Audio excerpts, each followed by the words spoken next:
You ask Tiger to solve. This deals with linear equations with one unknown. The final result is x equals 4600 over 13. Let's solve it step by step. Simplify the expression. Combine like terms. Isolate the x.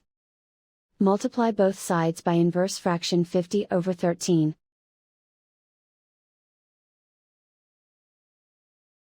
Group like terms. Multiply the coefficients.